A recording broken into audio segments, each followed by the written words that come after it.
Bienvenue sur DMG TV, les histoires mystiques. Tu es nouveau sur la page, n'oublie pas de t'abonner, de laisser un commentaire, de liker et de partager. Si tu veux raconter une histoire, tu envoies ta demande, tu cliques sur invité là et tu vas monter nous raconter ton histoire. S'il vous plaît, on ne donne pas trop de détails. J'espère que vous êtes au courant qu'il y aura un direct dimanche sur Facebook. Non, je vous promets que le direct là va être énorme. J'ai découvert aussi qu'on pouvait faire des appels sur Facebook. Genre, tu montes aussi, ton image s'affiche là, tu peux décider de mettre la caméra ou pas. Donc, c'est un peu ça. On va commencer et comme d'habitude, on ne cite pas les noms des gens. On ne mentionne pas les noms des gens, les noms des boîtes de nuit, des hôtels. Ce n'est pas important. Bon, imagine, j'ai un snack, ou bien j'ai un restaurant. Et puis un monsieur qui est dans une secte arrive dans mon restaurant, qui s'appelle par exemple Sky Blue Restaurant. Et il vient dans mon restaurant avec une femme dans l'intention de la droguer, la tuer et tout et tout. Et maintenant, toi, tu viens raconter ton histoire en disant par exemple, on était dans un restaurant à Douala, le Sky Blue, et là-bas, je suis tombé sur un marabout. Quelque part, tu es en train de faire une mauvaise publicité pour mon restaurant. Moi qui ne suis pas responsable de ce qui s'est passé entre toi et le monsieur. Donc, qu'est-ce que moi, je viens maintenant faire dans l'histoire? C'est mieux d'éviter ça parce que après on peut porter plainte, je peux porter plainte parce que là tu fais une mauvaise publicité à mon restaurant, moi qui me bats pour avoir une clientèle, toi tu viens chasser mes clients. Donc c'est un peu ça. Évitons de mentionner les noms. C'est ça le truc. On raconte simplement l'histoire de Koki là. Bon, on va commencer première histoire. Bonsoir. Bonsoir. Bonsoir DMG. Comment tu vas tonton? Regarde, ça va. Je dis aussi bonsoir à toute la communauté DMG. Je suis depuis un certain moment, ça fait, je crois, 2 semaines que moi je te suis. Et vraiment, cette émission a beaucoup changé mon état d'esprit. Je suis vraiment fier de participer à l'émission. Bon, j'ai une petite histoire que je voulais partager avec vous. Déjà, je vous suis depuis la Tunisie. Je suis un Camerounais, mais je vous suis depuis la Tunisie. Ça m'a rappelé une histoire à Douala, entre Douala et Limbe. J'avais suivi ça à une radio en direct. C'est un monsieur qui appelait pour soumettre un problème et les gens appelaient maintenant pour leur donner les conseils. Donner un truc un peu du genre. Le monsieur dit, il est parti en week-end à Limbe, à Crébi autant pour moi. Pour passer du week-end et tout, et s'amuser. Il a donc fait la connaissance d'une jeune fille en boîte de nuit avec son pote. La fille était belle, ils ont passé la soirée ensemble. Le matin alors, le gars demande donc le numéro de la fille. La fille dit non, elle n'a pas le numéro de téléphone, mais s'il veut vraiment que la prochaine fois il se voit, dès qu'il arrive sur Kribi, à l'entrée de la ville, il trace un cercle, il entre à l'intérieur, il appelle le nom de la fille. La fille va apparaître. Il a pris ça comme si c'était un jeu, quoi. Une blague. Bon, il était surpris que un week-end, un jour, il arrive sur Kribi. Il se souvient que la fille avait dit qu'il trace le cercle, lui il entre à l'intérieur. C'est comme ça qu'il trace dans le cercle, il entre à l'intérieur, il appelle le nom de la fille. La fille apparaît. Il va dans la ville avec elle, ils font la fête, ils s'amusent et tout. Chaque fois, c'était devenu donc alors maintenant la routine. Chaque fois qu'il partait sur Kribi, il faisait la même chose. Bon, le gars était un peu surpris, quoi. Ça veut dire, la charge de ça commençait déjà à lui peser au corps. Bon, c'est comme ça donc qu'il a donc appelé à la radio et expliqué son problème pour qu'on lui vienne en aide. Bon, je sais plus la suite parce que les gars l'ont conseillé qu'il fallait aller chez le marabout, aller à l'église et tout. Mais comme c'est lui qui avait appelé plutôt pour expliquer, on a vu sur ce qui s'était passé ensuite. S'il était mort ou s'il était toujours vivant ou si on avait pu le délivrer. Donc pour dire que parfois les choses comme ça, il ne faut pas être curieux. Parce que c'est la curiosité souvent qui nous amène à commettre souvent certaines erreurs. Donc j'ai encore certaines histoires, mais je vais descendre pour laisser la place aux autres. En participant, je vais encore vous raconter certaines histoires que moi j'ai aussi entendues. Merci beaucoup pour l'histoire. De rien. Merci à vous. À les commentaires. Voilà.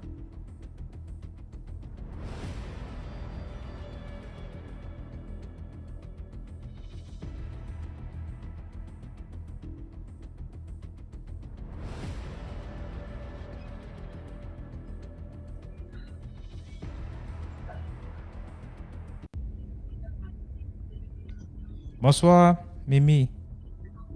Bonsoir. Voilà, là maintenant tu me Vous suis. vous m'entendez? Moi, je vous entends très bien. Vous m'entendez? Oui, oui, très bien. D'accord. Je vais raconter une petite histoire qui m'a été racontée. J'ai écouté l'histoire. C'est une dame qui racontait l'histoire. Donc, en fait, dans l'histoire, il s'agit de deux copines, deux amies. Elles habitaient dans le même quartier, en fait. Elles étaient voisines et elles sont amies aussi. Il y a une qui est mariée, qui a son mari et tout, et les enfants. Et l'autre, elle n'a pas d'enfant, elle n'est pas mariée. Et l'autre, celle qui n'est pas mariée, elle décide alors de déménager parce qu'elle se dit, elle va dans un autre quartier et tout pour chercher quelque chose de plus grand. Donc, quand elle trouve le logement où elle était, elle déménage, elle va dans le nouveau logement. Pendant qu'elle déménage, en fait, elle vient chez sa copine qui est à côté, elle dit, ah, comme là, j'ai déjà vidé la maison et tout, je suis en train de partir. J'ai 2 valises là que tu peux emmener avec moi. Mets-moi ça quelque part là-bas. Comme ça, entre-temps, je trouverai un moyen et tout, un temps pour venir chercher quand je serai tranquillement chez moi et tout. Elle dit, ok, il n'y a pas de souci, laisse les valises, c'est sa copine, il n'y a pas de souci. Elle laisse les 2 valises, la copine les range dans la maison et tout. D'autres copines, elles déménagent, elle va dans sa nouvelle maison et tout. Elles sont en contact, ça se passe bien. Et là, la, la dame qui avait les enfants et son mari, son premier fils a eu le bac. Donc, son premier fils faisait les papiers pour venir en Europe, en fait, pour venir faire continuer ses études et tout. Mais elle n'a parlé de ça à personne. Donc, c'est-à-dire que même à son fils, elle a dit, on n'en parle pas, on reste en prière. Et je tiens à noter que la femme qui avait les enfants, elle priait. C'était une femme de prière. Et là, du coup, elle dit, non, c'est pas la peine de dire ça à tout le monde et tout. Tu n'as pas encore eu le visa, on est en train de faire les démarches, on garde ça ici en prière et tout et tout. L'enfant a compris, donc avec son mari et les enfants, ça restait en prière, ça gérait la situation, les papiers et tout le reste. Et quand elle est dans la chambre avec son mari, dans la nuit, monsieur, madame se retrouvent, ils discutent, ils parlent des choses, de leur projet de famille et tout et tout. Ils abordent le sujet du visa de l'enfant, comment faire, comment le papier, est-ce que tu as fait les papiers? Oui. Le mari dit non, demain avant le travail, je vais passer là-bas à l'ambassade, poser le machin et tout et tout. En tout cas, faire les démarches. Et elle remarquait, quand elle voit sa copine, ou bien elle se voit ou elle appelle, elle lui dit non. Ah, mais j'ai cru entendre que ton fils là voyage pour l'étranger et tout, il est en train de faire les papiers. Elle dit, mais qui t'a dit? Parce qu'elle sait qu'elle a dit à ses enfants que personne n'en parle. Elle n'a pas dit à ses soeurs ni personne, et le mari non plus. Elle est étonnée, dit, mais qui t'a dit et tout et tout? Elle dit, ah, mais les rumeurs vont vite, hein, ma copine, tu me caches les choses maintenant. Elle dit, non, non, non, c'est pas ça, je te cache rien et tout, mais bon, je suis surprise. Elle n'a pas abordé le sujet, bref, elle a passé autre chose et tout, elles sont séparées. On fait la demande de visa et tout, l'enfant n'a pas eu le visa. Ah, qu'est-ce qui se passe? La dame dit non, il y a un problème. On va refaire le dossier. Elle appelle son fils. Elle dit, j'ai dit qu'on n'en parle à personne. On est en train de chercher à faire le visa pour que tu aies le papier. Donc, c'est pas la peine de publier, de raconter. Ça reste entre nous, on reste en prière et après, on va, s'il faut annoncer, il faut que tu aies déjà le visa, tout, tu es prêt à partir. Mais pour le moment, on n'en parle à personne. Ok, maman, mais je l'ai parlé, on dit non, j'ai dit et tout, les mamans et tout, comment elles aiment crier. Bref, l'enfant a dit, ok, j'ai compris. Il continue toujours à prier, continue toujours et tout. En temps, la dame aussi avait un projet d'acheter un terrain avec son mari. Et elle parle de ça avec son mari dans la chambre, la nuit quand ils sont chez eux. Donc, elle parlait de ça à son mari, que oui, le terrain et tout qu'on a vu, on peut le prendre maintenant et tout. Parler de leur projet. Quand elle revoit sa copine quelques jours après, la copine lui redit la même chose. Tout ce qu'elle a parlé avec son mari, dans sa maison, dans sa chambre, la nuit, quand elle est avec son mari et tout, ils parlent leurs choses et tous leurs projets de famille. La copine lui redit ça. Ah, donc le terrain là, vraiment, tu vas acheter ça et tout. Mais elle est étonnée, dit, mais elle me parle, c'est-à-dire qu'elle connaît ces choses-là, comment on fait? Ça, c'est mon intimité, mon mari et moi. Elle a dit non, ça doit, il y a un problème. Et là, déjà, qu'est-ce qu'elle fait? Elle va voir son pasteur à l'église. Elle explique à son pasteur que oui, voici la situation par rapport au fait d'abord du voyage de mon fils. Et là et tout. Enfin, le problème, c'est que Si c'est moi qui lui parle de ça, je suis d'accord qu'on en parle. Mais mon mari et moi, on n'a même pas encore parlé de ça à personne. C'est dans notre maison, dans notre chambre, qu'on parle de cette histoire. Donc, c'est pas encore sorti. Je ne sais pas comment il fait pour être au courant de cette histoire-là. Il dit non, ce qu'on va faire, c'est qu'on va faire un travail. On va rentrer en jeûne, on va prier. Il dit ok. Ils sont rentrés en jeûne. Premier jour, ils font le jeûne, ils coupent le jeûne, ils prient. Deuxième jour, le pasteur l'appelle, il dit ah, ça va? Oui. Ton jeûne se passe bien? Elle dit oui. Il dit ok. Tu as quelque chose à me dire et tout et tout. Il dit non. Il dit ok, on continue jusqu'au troisième jour. Ils ont continué le troisième jour du jeûne, le dernier jour. La dame, en fait, dans sa maison, dans le troisième jour du jeûne, elle rêve dans sa maison. Elle est debout dans sa maison et il y a les caméras, en fait, dans sa maison. Elle dit, mais les caméras, elle n'a pas compris, elle n'a rien compris. Elle s'est dit, mais il y a un truc qui ne va pas.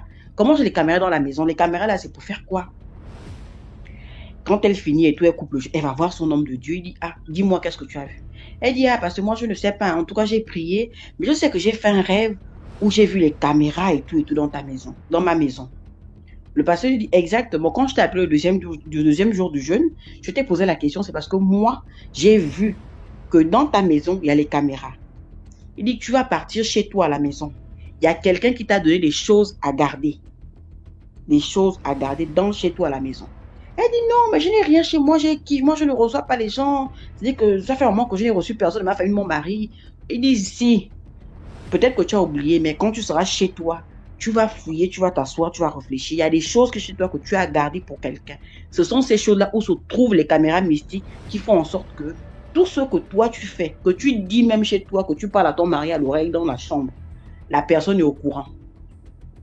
Elle dit ok, ils ont fini de prier, ils ont scellé le jeûne et tout et tout. Quand elle arrive chez elle, elle dit, ah, elle appelle les enfants, elle dit, est-ce que quelqu'un veut déposer que je suis ici à nous, mon insu et tout pour que vous gardiez? Il dit non, personne. Elle dit ok. Elle a commencé à chanter ses louanges, elle a commencé à fouiller la maison, à marcher dans la maison pour dire genre tu peux revoir quelque chose que tu... Voilà. Elle regardait. Et l'esprit l'emmène dans sa chambre, dans son placard en haut, où elle avait rangé les valises de sa copine. Elle regarde, elle dit mais les valises elles sont à qui? Elle dit, mais je me rappelle que ma copine qui avait déménagé avait laissé les valises chez moi. Et là, elle récupère les valises, elle descend les valises. Elle dit, mais c'est vrai, elle avait complètement oublié les valises. Quand elle sort les valises, elle ouvre les valises. Une valise, il y a beaucoup de tissus, comme les, je sais pas, vous voyez quand les tailleurs font les tenues là, il y a toujours les bouts de tissu qui restent vraiment, voilà, tu peux prendre pour faire les petits foulards ou rien du tout. Mais la valise il y avait des choses comme ça dedans. Elle ouvre l'autre valise, elle voit des petites boîtes, des petits trucs comme des, je sais pas comment on appelle ça, comme des canaris en fait, mais c'est pas comme trop des canaris, des petits trucs en fait, mais des petits pots, des trucs bizarres, elle voit. Elle a pris son huile, elle a pris son sel, elle a versé, elle a prié, tout. Elle a fermé les valises, elle a sorti les valises de sa maison, elle a posé ça dehors, elle a pleuré avec sa copine. Oui, tu es où? Oh non, Marco, elle dit tant. Je ne sais pas ce que tu fais, je ne sais pas où tu es. Mais aujourd'hui, maintenant, tu viens chercher tes valises que tu as laissées chez moi. Et après, quand tu prends tes valises, je ne veux plus jamais te voir, ni chez moi, encore moins m'appeler. Oh, mais qu'est-ce que je t'ai fait, ma copine, et tout. Et elle lui a dit clairement, elle dit non, je suis au courant de ce que tu as fait. Parce que je ne comprenais pas comment se dit que tout ce que moi j'avais dans mon intimité avec mon homme, qu'on parlait nos projets, tu étais au courant. Moi, je ne t'ai jamais parlé de ça, je ne parlais à personne. Si tu étais au courant, je me suis posé la question. Et Dieu m'a montré que tu as déposé des valises mystiques chez moi. La dame n'est jamais venue chercher ses valises. Les valises sont restées dehors pendant des jours. Ils ont pris les valises, ils ont mis le sel et tout comme elle a fait. Ils ont brûlé tout ça. Elle n'est jamais, jusqu'à après, elle n'a plus jamais contacté sa copine, ni encore prendre des nouvelles, ni quoi que ce soit. Et c'est comme ça qu'elles sont séparées, en fait. Donc, après, je crois que nous tous, on comprend que la moralité de l'histoire, c'est de faire attention à qui on a comme ami et surtout ne pas faire rentrer tout et n'importe quoi dans nos maisons. Parce que nous, on sait que, par exemple, en tant qu'Africains, nos parents nous ont dit, ta chambre, déjà, le truc, c'est qu'elle a mis les affaires dans sa chambre. Ta chambre, que tu sois marié ou pas, mais ta chambre, c'est déjà l'endroit le plus intime de ta maison. Donc, elle a rentré les valises jusqu'à dans sa chambre, mettre dans son armoire en haut. Et ben, j'ai envie de dire, tu as mis les caméras qu'il fallait, en fait, pas besoin de grand chose. Donc, faisons attention et tout. Donc, c'est un peu ça. Merci beaucoup pour l'histoire. Et likez. Je reste dans les commentaires. D'accord. Merci. Donc, c'est une fille qui a rencontré un homme. Et après ça, elle est du Gabon, elle a rencontré un homme, son mari réside au Luxembourg. Le type l'a épousé étant au Gabon, et puis il l'a ramené au Luxembourg. Et après, 2 ans après, elle a fait venir ses frères. Son mari faisait il dit, d'après ce qu'il a dit à sa femme, qu'il exporte des conteneurs, il envoie les conteneurs en Afrique, il fait les business. Donc, il est toujours en train de voyager. Donc, un jour, il vient, il dit à sa femme que je veux que tes 2 frères viennent avec moi pour que je les apprenne mon business. C'est comme ça qu'ils sont partis. Donc, quand ses frères reviennent 1 mois après, ils se comportent bizarre, ils sont agressifs avec elle, ils se comportent bizarrement dans la maison. Et elle a une de ses copines qu'elle a rencontrée. La belle dit, ah, voilà, mes frères sont rentrés avec mon mari, mais ils se comportent bizarrement, je sais pas. C'est où sa copine lui dit, ok, allons, moi je connais quelqu'un. Allons appeler la personne, on lance les courriers, on va nous dire. C'est comme ça qu'ils appellent une maman. La maman lance les courriers. Et la maman regarde et la maman dit à la femme, ah, tu as 2 frères. Elle dit oui, mais je suis en train de voir que ton mari entretient des relations sexuelles avec tes 2 frères. La fille dit non, ce n'est pas vrai.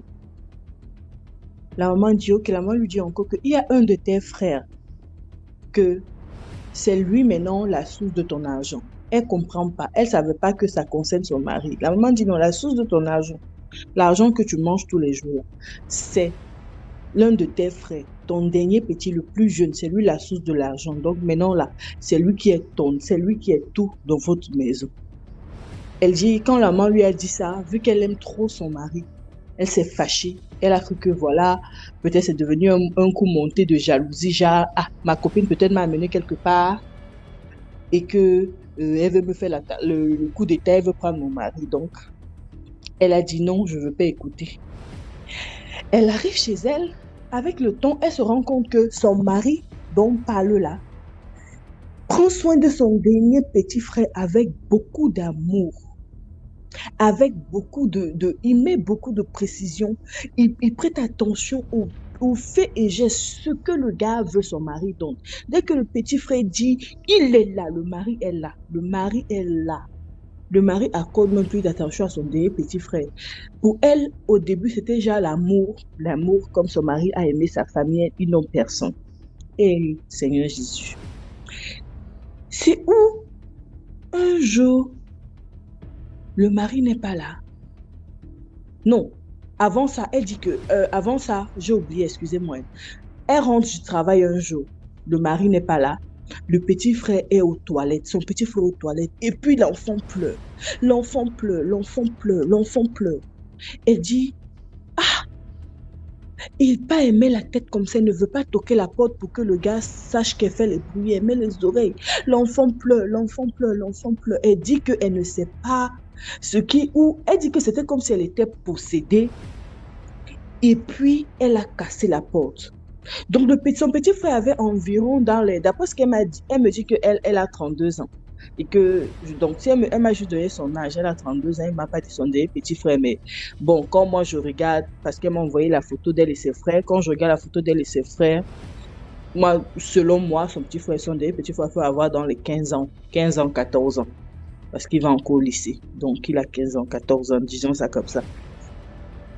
Donc, c'est comme ça que elle casse la porte et voit l'enfant est accroupi. Et puis, elle regarde dans la peignoir et elle voit l'argent. La fille dit qu'elle voit les liasses d'argent. Elle dit que mais ça, l'argent, c'est son dos. Elle demande à son petit frère, elle commence à pleurer, elle crie. Elle demande à son petit frère que c'est quoi ça?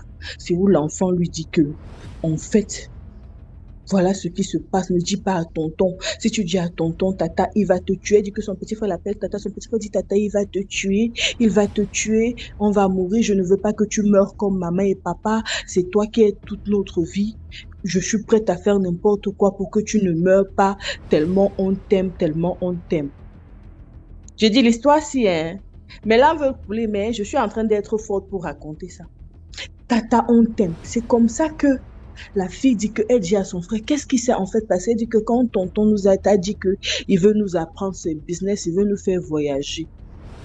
En fait, nous ne sommes pas partis en Afrique. Nous sommes allés en Espagne. Arrivés en Espagne, nous sommes allés voir des personnes. Et puis, elle dit que l'enfant lui a dit comment c'était comme si ils sont allés voir des gens de la secte. Donc, quand ils sont allés là-bas, ils sont allés voir des personnes, des sectaires, les amis de tonton. Il y avait trop de tontons. Et après ça, là-bas, ils les ont tous sodomisés.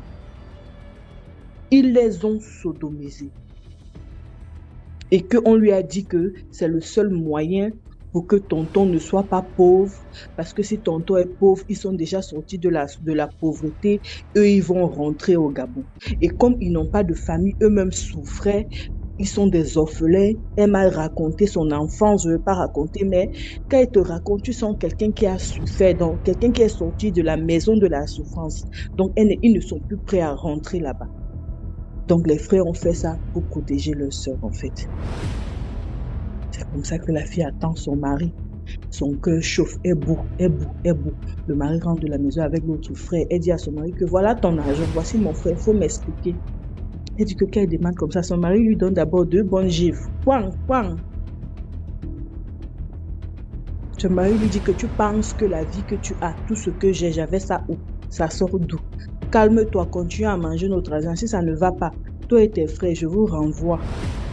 Où je vous ai ramassé dans le puits, où je vous ai ramassé la saleté où vous êtes sortis.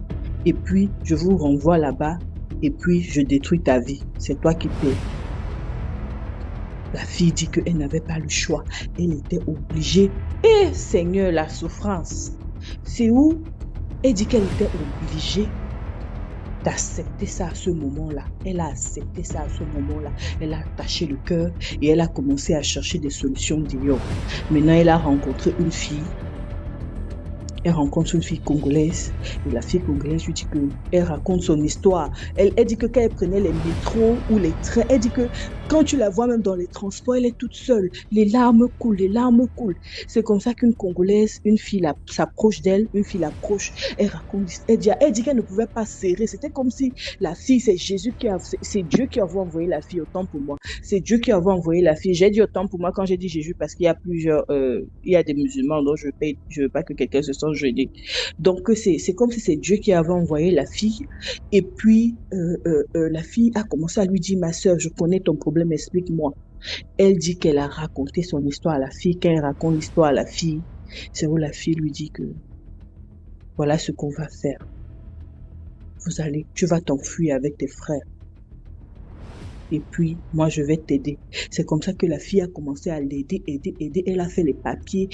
Son mari, elle a fait les faux passeports. Et quand Dieu veut t'aider, elle a fait les faux passeports. Elle a fait les trucs. Elle dit qu'elle s'est retrouvée ici aux États-Unis. Elle ne sait pas comment elle a fait. Elle dit qu'elle ne sait pas comment elle a fait. Elle s'est retrouvée aux États-Unis. Elle a fui.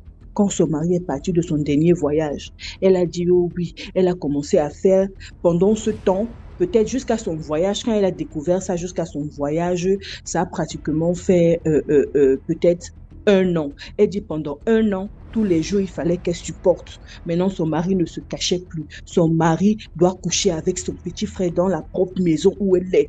Il couche avec son petit frère. Il dit que quand elle dort, tu es dans ta chambre, puis tu attends ton petit frère crier comme si toi tu cries. Donc, le petit frère est en train de crier, oh. Vous savez, quand tu fais l'amour avec ton mari, l'enfant, de la façon dont tu cries, ton petit frère crie comme ça. Et puis, elle est là. Elle entend. Pendant 1 année, elle a souffert de ça.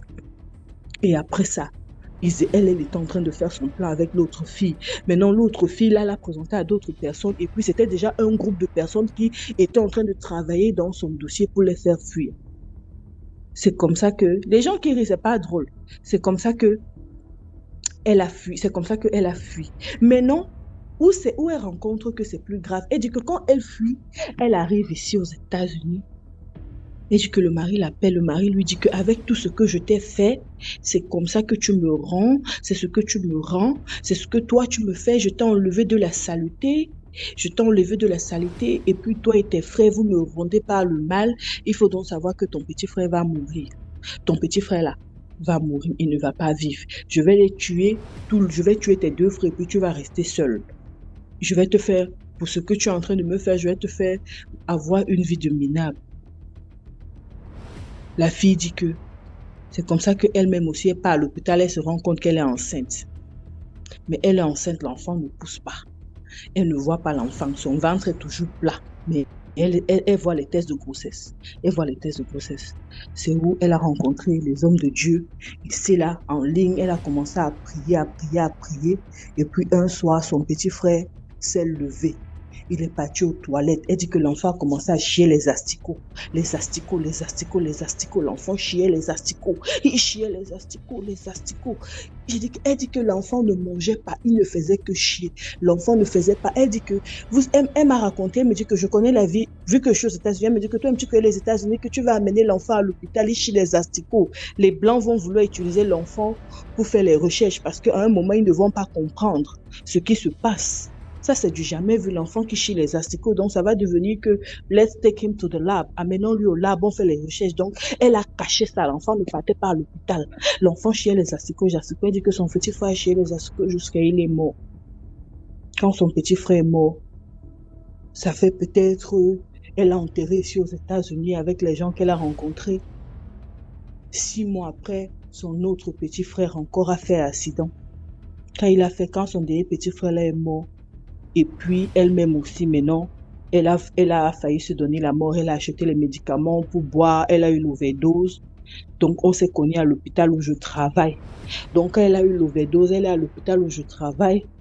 Maintenant, je ne sais pas ce qui s'est passé, ou c'est la mort qui a enlevé la grossesse. Elle n'était plus enceinte. Donc à l'hôpital où je travaille, je suis sa nurse. C'est une histoire qui est présente. À l'hôpital où je travaille, je suis sa nurse. Donc, je l'ai connue comment? Parce qu'on m'a dit qu'il y a une Africaine. Parce qu'au travail, on sait que je parle français. Donc, du coup, quand il y a quelqu'un de nouveau qui parle français ou un patient vient, on me dit que, il y a quelqu'un qui parle français là-bas. Il y a quelqu'un qui parle français. Donc, c'est où j'arrive, je trouve qu'elle parle français. C'est où je demande à la fille que ma soeur, c'est quoi? La fille coule seulement les larmes, me raconter même. Donc, c'est comme ça que elle est à l'hôpital. Moi, j'ai ramené ses bagages chez moi parce que la personne chez qui elle habitait, quand elle venait d'arriver ici, a eu peur. Parce que tu viens d'arriver chez moi, tu perds tes 2 frères, l'autre chez les asticots, on l'a mis dehors. Donc, elle n'avait plus où aller, c'est où elle a eu à faire l'overdose. Donc, actuellement, elle va sortir de l'hôpital dimanche ou samedi par la grâce de Dieu. Elle va venir pour le moment vivre avec moi. Donc, c'est juste une histoire.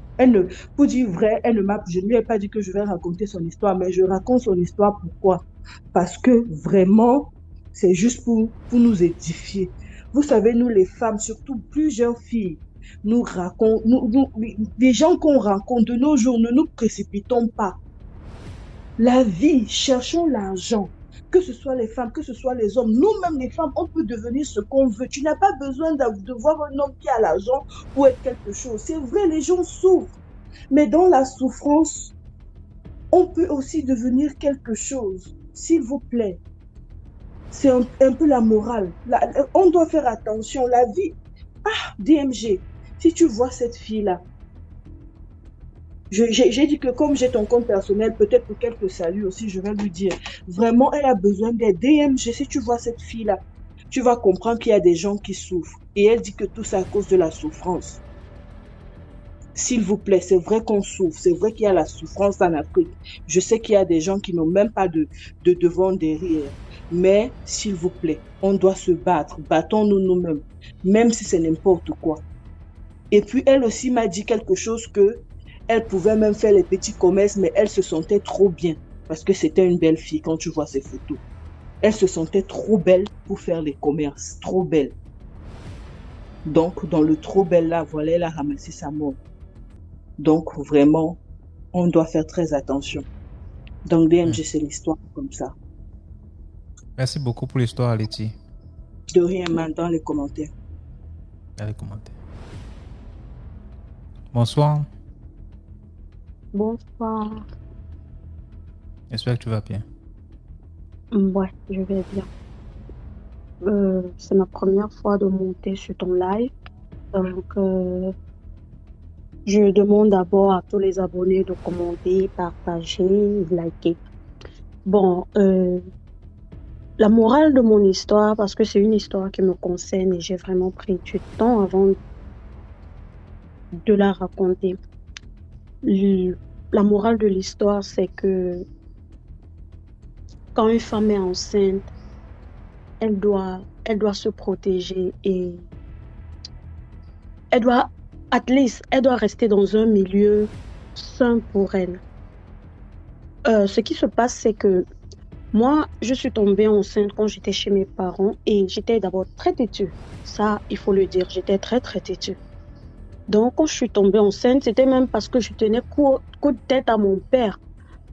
Et puis, quand je leur annonce, il y a ma maman qui bavarde et bavarde et bavarde.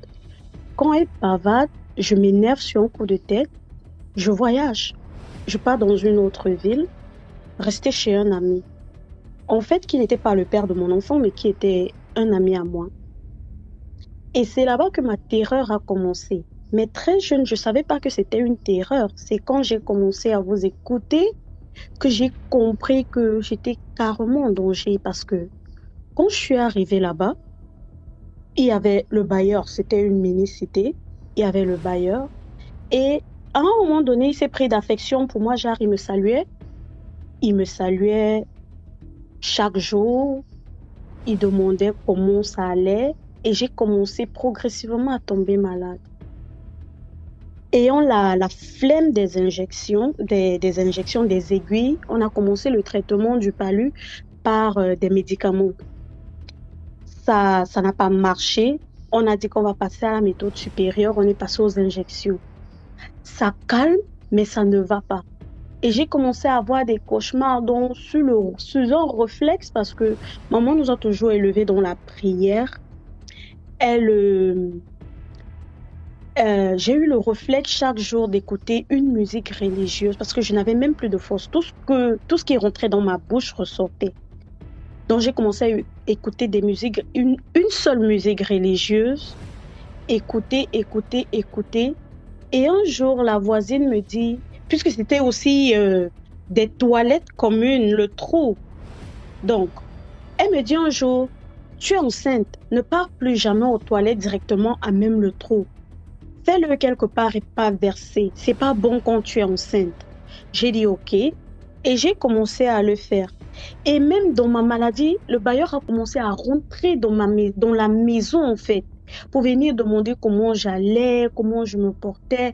Pour moi, je me disais oh, grand geste de gentillesse. Ouais, ça va aller. Et puis un jour, j'ai appelé ma mère. J'ai dit à ma mère, je suis gravement malade. Elle m'a dit rentre. J'ai dit, je ne peux pas marcher. Elle me dit, ok, j'envoie ta sœur te chercher. Et c'est comme ça que ma sœur vient me chercher. Je rentre chez nous. Mais c'est-à-dire que avant même d'arriver à la maison, je me sentais bien. Et je me suis demandé, il y a quelques heures de cela, je n'arrivais même pas à marcher. Et là maintenant, avant même d'arriver chez nous, je pars à l'hôpital, je pars faire des check-ups, rien. Et quand j'ai commencé à vous écouter, c'est là où j'ai compris que ce bailleur était compliqué et il essayait de m'atteindre. Parce que ces toilettes-là aussi, il y avait tellement de cafards et j'ai compris que c'est une intuition ou alors je sais pas quoi qui m'avait demandé d'appeler ma mère ce jour pour demander à rentrer.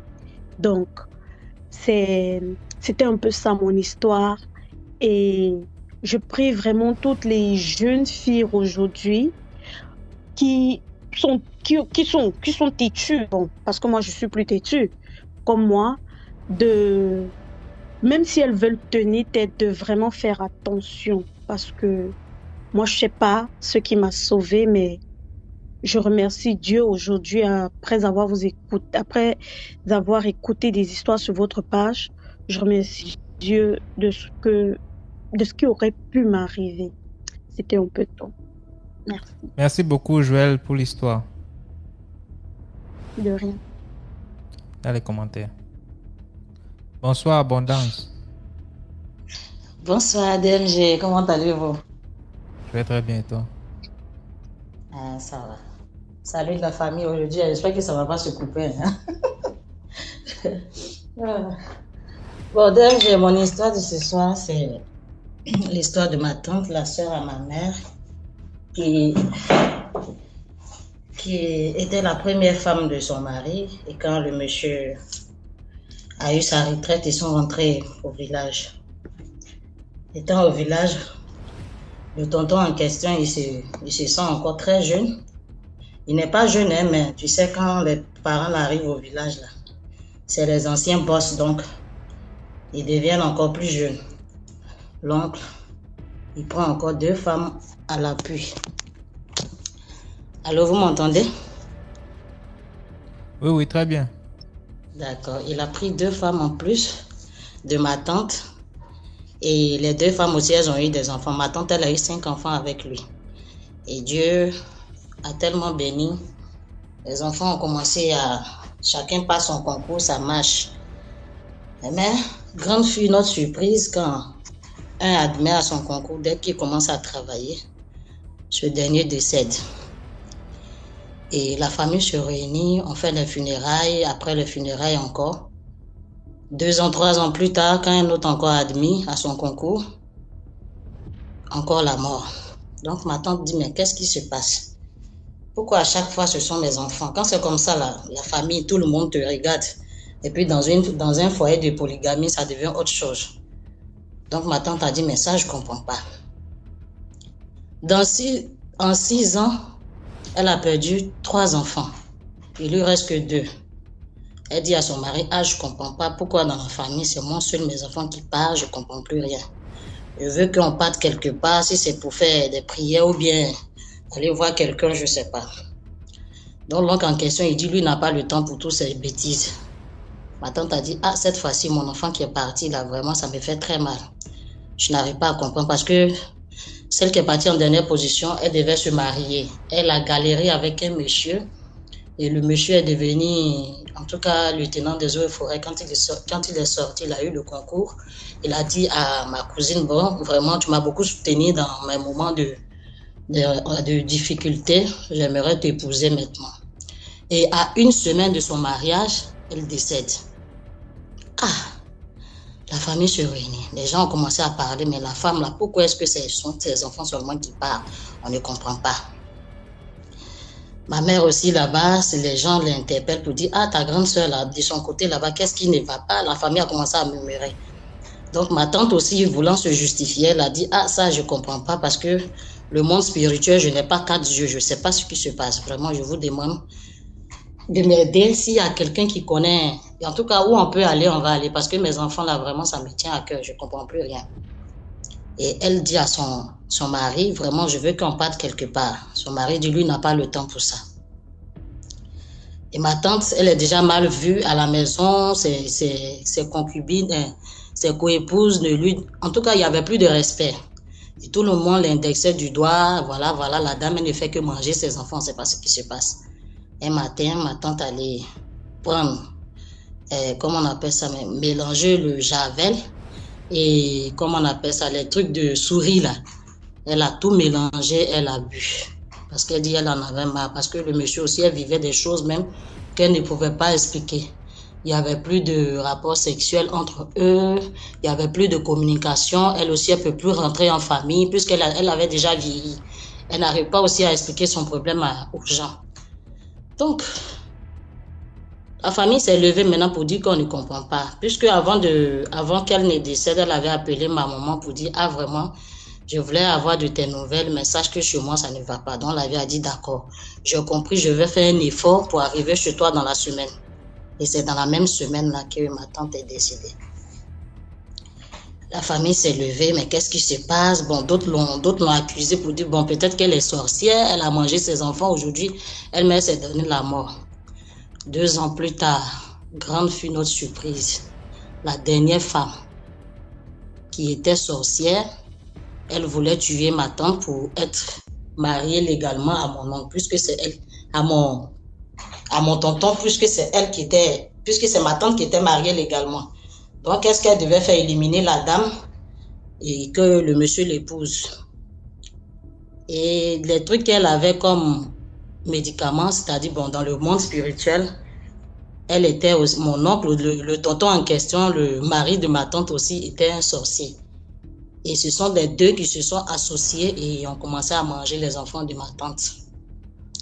Et c'est 3 ans plus tard qu'on a appris ça. Mais après, le monsieur aussi disait qu'il voyait ma tante partout. Après, lui-même, il s'est donné la mort. Bon, la leçon que je peux tirer, c'est pour dire que vraiment, ceux qui vivent dans le foyer de polygamie, là, c'est pas bon. Prions beaucoup. Prions parce que c'est pas aujourd'hui, là, nous avons perdu beaucoup de personnes et ça fait très mal. Et ça a même joué aussi sur moi quand j'ai commencé à chercher garçon. J'ai rencontré un monsieur et aujourd'hui, ça allait très bien. Après, grande fille m'a surprise, il m'a dit qu'il avait une épouse. Il m'a pas dit, j'ai appris, je l'ai laissé. C'est pour dire aux jeunes filles maintenant que quand vous voyez ce genre de truc là, vraiment quitter ces foyers là parce que c'est pas normal. Parfois, tu n'as pas envie de faire du mal, mais la coépouse aussi, elle va vouloir te faire du mal. Donc, c'est ma leçon que je voulais tirer. J'ai beaucoup d'autres histoires. Je préfère en rester là pour que les autres aussi puissent monter. Bonne soirée Merci à tout le beaucoup, monde. Abondance, pour l'histoire. Merci. Je vous rappelle ici qu'on a notre direct dimanche, pas sur TikTok, sur Facebook, DMG TV. Ceux qui n'ont pas Facebook là, allez avoir Facebook maintenant. Hein. Parce que sur Facebook, ça va péter. Ça va péter. Et là-bas, on va jouer 20 histoires depuis WhatsApp. J'ai repoussé ça à dimanche parce que j'ai envie d'écouter vraiment les histoires qu'on va jouer ce dimanche-là. À 18h sur Facebook, DMG TV. Nos pages sont seulement DMG TV. Hein. Il n'y a que sur Instagram seul qu'on a DMG TV officiel. Sinon, c'est DMG TV partout. DMG TV simple. Facebook, YouTube, TikTok, DMG TV. Ceux qui trouvent que c'est mieux de raconter sur WhatsApp, allez sur WhatsApp parce que là-bas au moins vous aurez l'espace tranquille de faire le voice, réécouter et vous assurer que vous n'avez pas dit quelque chose qui... Voilà quoi. Bonsoir Anguille Black. Bonsoir DMG, comment vous allez? Je vais très bien toi. Alors je vais partir quelque part pour raconter calmement, pour éviter les bruits parce que c'est une histoire très pertinente. Déjà, je vous ai découvert, ça fait un moment, et puis je vous suis tous les jours au travail, je mets les écouteurs et puis je vous suis. Alors je vais raconter mon histoire, c'est l'histoire de ma mère. Alors, ma mère déjà, c'est une vendeuse au marché, au grand marché, elle vend ses histoires. Il y a eu une période où on a constaté au marché, beaucoup de mamans qui vendaient au marché mouraient. En fait, à l'occasion de rien, vous allez voir une maman comme ça, elle tombe malade pour 2 ou 3 jours comme ça. La dame, elle va mourir. Il y avait des morts comme ça s'accumulait. On ne savait pas qu'est-ce qui s'est passé. Alors, ma mère, une fois, pendant le période de fin d'année, comme elles vont le plantain, elle a beaucoup de clients qui arrivent. Du coup, elle a vendu, c'était vers les 26 décembre comme ça, elle a fini de vendre vers la fin de la journée. Elle voit un sac d'argent, hein, un market, un sac d'argent juste à côté de sa table. Quand elle a vu les sacs d'argent comme ça, elle a dit, quelqu'un a oublié les sacs. Elle a demandé au marché, elle a essayé de demander aux mamans qui vendent tout près d'elle. Les mamans disaient non, on ne sait pas, l'argent ça appartient à qui. Elle a demandé, il n'y avait personne. Elle a pris les sacs d'argent, elle est allée mettre dans son dépôt. Elle a dit à mes frères, comme j'ai 4 frères, elle a dit à mes frères que personne ne touche à cet argent parce que je ne sais pas d'où vient cet argent, je ne sais pas qui a laissé cet argent. Peut-être c'est une cliente ou un client qui viendra réclamer son argent le lendemain. Elle a gardé cet argent, elle a tiré mes frères les oreilles. Du coup, déjà, je signale que ma mère, comme elle est une vendeuse, elle a un principe qu'elle ne touche pas ce qui n'est pas à elle. Même les commerçantes qui viennent déposer les plantains, si tu peux passer un régime comme ça, qu'elle n'a pas acheté, elle va te les retourner. Alors, elle avait vraiment donné un consigne à mes frères que personne ne touche à cet argent. Dès que je t'ai dit, cet argent a fait dans le dépôt de ma mère 2 semaines. Un sac d'argent, vraiment. Personne ne venait demander cet argent. Ma mère a pris cet argent après 2 semaines. Elle est allée dire à mon pasteur. Elle a dit, pasteur, cet argent, quelqu'un l'avait oublié au marché. Voilà, j'ai amené ça à l'église comme personne ne vient le réclamer. Le pasteur a pris cet argent. Il a acheté les instruments qui manquaient, hein, le petit truc à l'église qui manquait. Ils ont essayé d'aménager un peu les histoires qui manquaient à l'église. C'est passé, c'était, je pense, en 2014. En 2015, la même période, vers le période de fête et tout, ma mère, elle était en train de vendre. Elle sent le chair des poules. Elle dit, je ne comprends pas, qu'est-ce qui se passe? Elle a le chair des poules. Du coup, elle voit une dame qui vient de loin. La dame venait, sa direction, c'était vers ma mère. Elle regardait ma mère de loin. Ma mère avait de chair des poules. Directement, comme elle est une femme de prière, elle a commencé à prier. Elle sentait cette femme-là qui venait, là, quelque chose de pas bien envers elle. La dame vient, elle fait semblant d'acheter les plantains, elle prend les sacs, elle dépose les sacs d'argent à côté de ma mère. Ma mère, maintenant, comme elle voyait cette femme-là venir de loin, elle essayait d'observer la femme de près, de voir ce que la femme va faire. Elle a vu la femme, elle a déposé les sacs d'argent tout près d'elle. Directement, ma mère a dit, elle a regardé la dame n'a pas acheté les plantains. La dame, elle voulait seulement partir comme ça, ma mère l'attrape. Maman, viens ici, c'est toi qui as déposé cet argent. Oh, c'est pas mon argent. Ma mère l'a dit, je vis, c'est toi qui as déposé cet argent. L'année passée, tu étais venue, tu as déposé cet argent. Tu es une sorcière. Ma mère a commencé à crier au marché. Toutes les femmes sont venues. Les femmes commençaient à crier sur elle. Sorcière, c'est toi qui tues les femmes. DMG, la femme a pris son sac directement. Elle n'a rien dit, elle est partie. Ma mère, la nuit du 26, quand elle dort comme ça, elle voit un grand serpent dans son rêve. Le serpent a transporté ma mère dans le rêve jusqu'à la montagne. Ma mère était en train de regarder les serpents droit dans les yeux comme ça. Le serpent lui dit, tu as la chance. L'année passée, je voulais finir avec tes enfants et toi. Si l'un de tes enfants avait touché à cet argent, tes enfants allaient mourir. Même toi aussi, tu allais mourir. Tu as la chance. Ma mère, elle s'est réveillée, on a commencé à prier. Cette histoire est finie. La dame n'est plus jamais revenue. Mais la mort des autres femmes au marché continue comme ça. Ma mère disait, cette femme, c'est elle qui finit toutes les mamans au marché. Donc la morale dans cette histoire, c'est que même quand tu vends quelque chose qui n'est pas à toi, il ne faut pas toucher. Il y a des gens mystiques qui vendent, qui tuent les mamans au marché, je vous dis. Il y a beaucoup de gens mystiques qui passent au marché. S'ils laissent quelque chose comme ça, tu touches et puis tu bouffes, ce n'est pas à toi, tu vas mourir. Voilà un peu mon histoire pour ne pas retenir beaucoup de gens. Sinon, j'aime beaucoup ton émission et tout. Voilà, merci beaucoup. Merci. À la prochaine. Merci beaucoup, Andy Black. Voilà. Bonsoir DMG. Bonsoir Wapa. Ouais, j'espère que vous allez bien. Très bien, merci, et toi? Ouais, on est là. J'aimerais remercier la team des tapotaires. Ce sont mes éléments. Ok. Bon, j'aimerais vous raconter un peu mon histoire que moi-même j'ai vécu. Bon, je suis du Mali. Précisément, je suis à Bamako. Ça s'est passé quand j'étais photographe. Oui. J'étais photographe assistant. Un soir, vers le crépuscule comme ça, il y a une demoiselle qui est venue chez moi pour se prendre en photo. Franchement, BMG, elle était belle. Ouais, elle était vraiment au top. Je t'ai dit. Quand je l'ai pris en photo, on a fini et tout. Bon, elle est partie. Quand elle a tourné le dos, je me suis dit, tiens, comment tu peux laisser une belle demoiselle comme ça partir? J'ai même pas pu récupérer son numéro, quoi. C'est là où j'ai regretté un peu. J'ai pris ma moto, paf, à sa poursuite. J'ai commencé à la suivre. J'ai roulé, je la vois pas. Quelqu'un qui est parti il y a juste à peine quelques minutes, hein, et pour la rattraper là, c'était un problème. Je suis parti, je l'ai retrouvé à peu près 2 km comme ça. Hein. Je l'ai vu et J'ai demandé à la déposer dans leur quartier. J'ai menti quand même là-bas.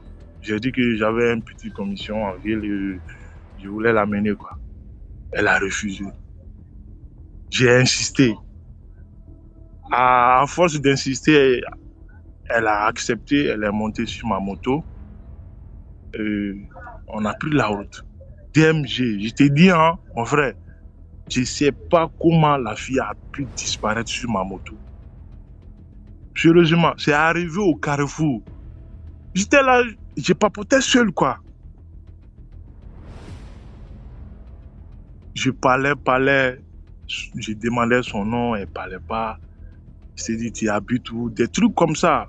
J'ai essayé de... Hein, et après, prendre son numéro. J'imaginais tout déjà, quoi. Sur la moto, je roule. Arrivé au carrefour, c'est là où je constate que la demoiselle n'est pas derrière la moto. Je t'ai dit, j'étais choqué. Là, j'ai stoppé la moto, j'ai mis le cale et je suis descendu de la moto, quoi. Je retourne, je regarde partout, je ne vois pas la fille. Tellement que j'étais choqué, DMG. Sérieusement parlé. Jusqu'à maintenant, là, si on me demande là, comment elle a pu disparaître de la moto, je ne peux pas t'expliquer. Je me dis, papa, t'es devenu fou, ou bien c'est un film, je ne sais même pas comment elle a disparu de la moto, ou bien la fille n'est pas montée sur la moto ou quoi. C'est là que je me suis mis à poser des questions. J'ai dit, mon frère, calme-toi. Il y avait une boutique à côté, je suis rentré, j'ai cherché de l'eau, j'ai acheté l'eau et j'ai bu. La moto était à côté de la route, hein. Je me suis assis devant la boutique. Je pense, je ne sais même pas comment la fille elle est partie où. Ou bien elle n'est pas montée sur la moto. En tout cas, elle a accepté, elle est montée, moi-même j'ai senti, elle est montée derrière la moto et j'ai démarré. C'est arrivé au carrefour, je me rends compte qu'elle n'est plus derrière moi. Massa. Et bien, ce jour-là, je t'ai dit, quand je raconte l'histoire là, on dirait que j'ai la vie, quoi. C'est là que je me suis retourné, j'ai encore pris ma moto, je me suis retourné sur la route, essayer de voir si je peux voir la fille. Plus jamais je ne l'ai plus revue. Je ne l'ai pas revue encore. Même la photo que j'ai prise là, elle n'est pas venue récupérer la photo. Je t'ai dit, mon frère, c'était l'histoire que je voulais partager, franchement, et dire à mes éléments, évitons vraiment de prendre n'importe qui sur la moto. Même si, jusqu'à maintenant, là, si moi je ne te connais pas, je ne te prends pas. Hein. Auto-stop, là, je ne suis pas dedans. Même si je te connais, là, si nos yeux ne se sont pas croisés, tu dis, attends. Non, moi, je ne m'arrête pas. Je ne te prends pas. Même si tu es un élève, là, et tu es en tenue scolaire, là, je ne te prends pas. Et tu as toujours la photo de la fille, là? Non. Je n'ai pas la photo, j'ai plus la photo. Parce que la carte mémoire, là, on a échangé ça depuis, c'était vers les 2019-2020, comme ça. Voilà. J'ai plein d'autres histoires, hein, mais je vais laisser la place pour ne pas monopoliser la parole, là. Parce qu'il y a une de mes ex-copines, là, on s'est séparés en 2020, qui m'a mis dans une bouteille. C'est aujourd'hui même, j'ai su ça. Il y a mon maître spirituel qui m'a dit ça aujourd'hui même. Elle m'a mis dans la bouteille. Alors, on va essayer. Il y a ton maître spirituel qui t'a dit ça? Oui. Aujourd'hui même. On va essayer de débloquer ça. Peut-être un jour, je vais vous raconter ça aussi. D'accord. Il y a ma copine et puis sa maman là qui m'ont mis dans une bouteille là. Dans les commentaires. Mais l'histoire, voilà, dans les commentaires. Bonsoir DMG. Bonsoir 12 bébés. Ça fait 2 jours, hein? Ça fait 2 jours. Mhm. Qu'est-ce qui s'est passé? J'étais un peu pris par Tu étais un peu... prise par le travail. Ok, sorry. Ok. L'histoire que je vais vous raconter, désolée si ça fait un peu. Donc, j'ai dit l'histoire que je voulais vous raconter, c'est l'histoire de l'ami à mon poteau. Et ça s'est déroulé il y a 2 mois de cela. Comme vous tous, vous le savez déjà, je suis en Côte d'Ivoire. Et chez nous ici, les ministères, comme je peux dire, les postes ministériels, ça se change du jour au lendemain. Donc, elle occupait un poste ministériel. Elle était DGA. Je vais taire un peu le poste qu'elle occupait, mais elle était plutôt DGA. Donc, ils ont changé le ministère. C'est-à-dire, ils l'ont muté, ils ont changé quasiment le ministère. Mais pour ne pas qu'elle vadrouille, ils l'ont muté ailleurs. Ailleurs aussi, ils l'ont muté. Elle est partie dans...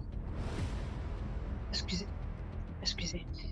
Ailleurs aussi, ils l'ont muté. Elle est partie aussi au niveau de son poste. Genre, elle a pris un poste comme ça, en attendant que les choses se rétablissent. Donc, elle était toujours, elle occupait le poste et elle a vu que le DGA du nouveau ministère, dans le nouveau ministère dans lequel elle était, voilà, excusez-moi, dans lequel elle était, allait aller en retraite. Donc, c'est elle qui avait la qualification requise avec des expériences pour opter au poste de DGA. Mais vu qu'elle est venue trouver des personnes déjà au niveau de laissez l'histoire de pour ça. Elle était venue trouver des personnes dans le travail. Donc, elle, on ne pouvait pas directement la nommer DGA. Donc, vous voyez que ça fait un peu de jaloux aux alentours, tout ça. Des gens qui avaient déjà 26 ans ou 36 ans d'expérience dans le travail. Et puis, elle est quitte ailleurs pour venir dans ce nouveau travail, à peine 6 mois, et puis on va la nommer DGA. Donc, imaginez les jaloux, les aigris que ça représente, ça faisait. Donc, elle était là, un bon matin, il y a eu fuite d'informations pour dire elle a déposé son dossier à la candidature du poste. Voici comment l'histoire va commencer. La dame est rentrée à la maison, arrivée à la maison, boum, elle est tombée. Donc, elle est tombée, nous, on nous appelait pour dire, que votre maman est tombée, venez, vous allez voir. Donc, on vient réellement. La femme, elle est tombée évanouie, on l'emmène à l'hôpital. Arrivée, ça ne va pas. Elle monte en hypertension. Elle redescend en hypotension. En moins d'1 heure, elle était détectée diabétique, tensionnaire, ulcère, toutes les maladies qu'on sait là, elle était détectée. Alors que c'était une dame de gens bien portante. Aujourd'hui, il y a ici, demain, il y a cela. Jusqu'elle est restée dans le coma elle est tombée dans le coma, restée là pendant 2 semaines. Quand elle s'est réveillée du coma, elle n'arrivait pas à parler. Donc, on a mis au niveau de la prière, tout ça. Et franchement, ça n'allait pas. Donc, on a sollicité, on va rentrer au village pour aller voir, rentrer au village pour aller voir ce qui va se passer, ce qui se passe régulièrement. Mais nous, on savait que c'était dans le milieu du travail et que ce genre de truc-là s'est passé. Puisqu'elle devait opter elle devait prendre elle devait prendre position à ce poste. Mais comme les gens ne voulaient pas, donc ils ont fait ce genre de... Je pense que c'est un sort même qu'on lui a lancé. Donc, on va rentrer au village. Les mamans se sont levées pour dire non. Et les gens qui sont trop allés à l'école, là, qui sont allés fréquenter en Europe pour revenir, se sont levés pour dire non, c'est pas la peine. Que ça, là, c'est démoniaque. On va, même DMG, je vous dis, médicaments de palais traditionnels.